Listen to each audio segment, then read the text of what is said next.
Ah, ang tanong ko po, Brother Jando, kailan po ba nagsimula ang CD Bacantis?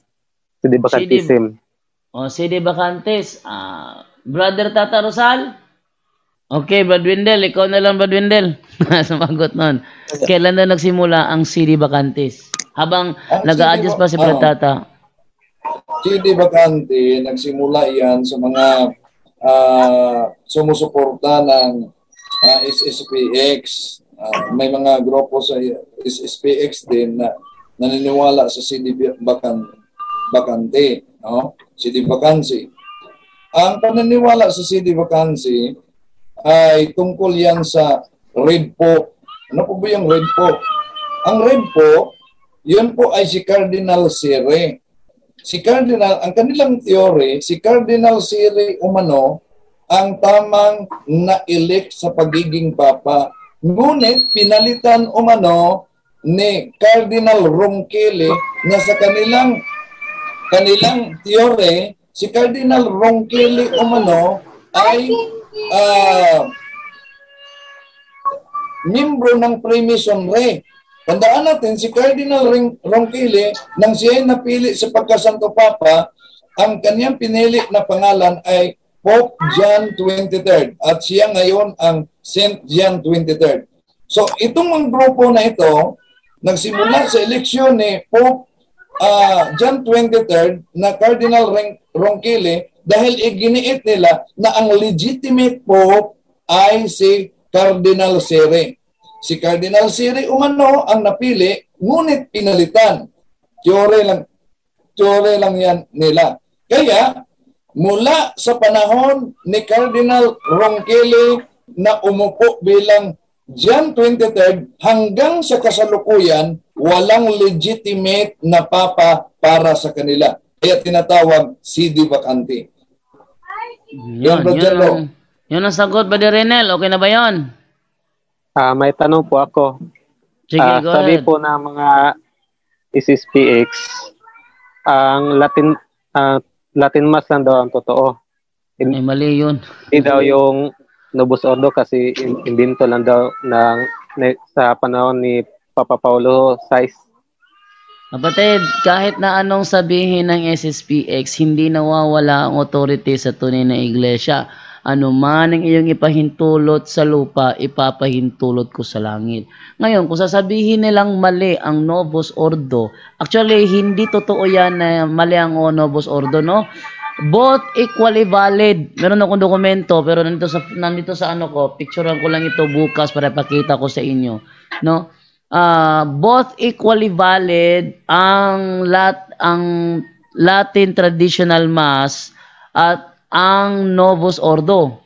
Ang Latin Traditional Mass siya yung extraordinary form of the Mass.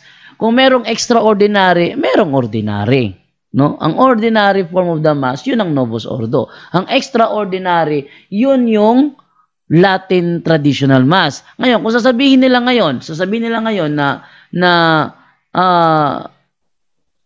mali yung Novus Ordo, o sige, granting without admitting ang traditional Latin Mass, yun ang extraordinary Mass. Ano naman yung ordinary Mass? Oh, meron ba silang may turo? Yes. Huwag natin kalimutan, kapatid, no? Ang misa, unang naganap ang misa sa panahon ng ating Panginoong Kristo. Hindi Latin.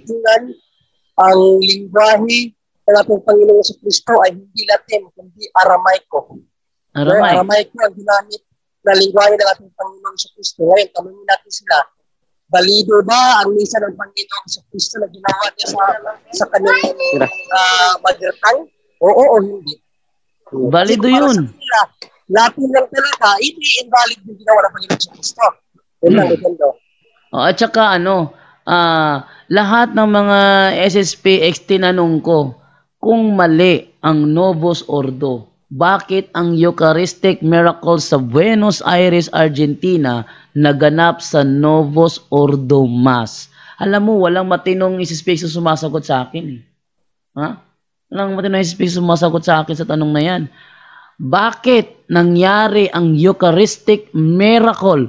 Ano yung consecration ginawa doon ni Father Alejandro Pizet? Yun ba ay misa ng Latin Mass o yun ba ay misa ng Novus Ordo? Kasi nang nag-consecrate siya, nakaharap siya sa mga tao. Ha?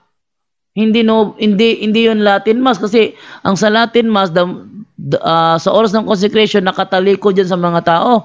Si Father Alejandro Pizet, nang kanyang i-consecrate yung ostya, nakaharap siya sa mga tao. Yun, nangyari ang Eucharistic miracle.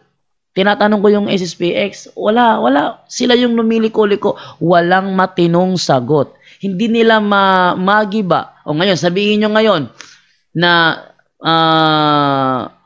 mali ang Novus Ordo. Bakit may nangyari Eucharistic miracle? Paliwanag mo nga, walang matinong sagot yan sila, Brother Renel.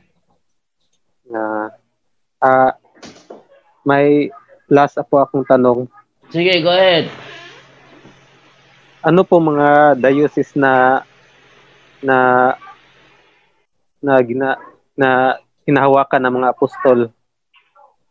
Anong diocese? Yung mga diocese kung saan sila napunta. Kung saan sila naka-assign? Doon. Halimbawa, sa Antioquia, naging obispo doon si San Pedro. O, yun. O, yung iba naman, sa Roma, naging obispo doon si San Pedro. O, kung saan sila ma-assign yun? Yes, Badwindel? Sa Jerusalem, ang unang obispo si Santiago, ang unang obispo sa Jerusalem. Saan sila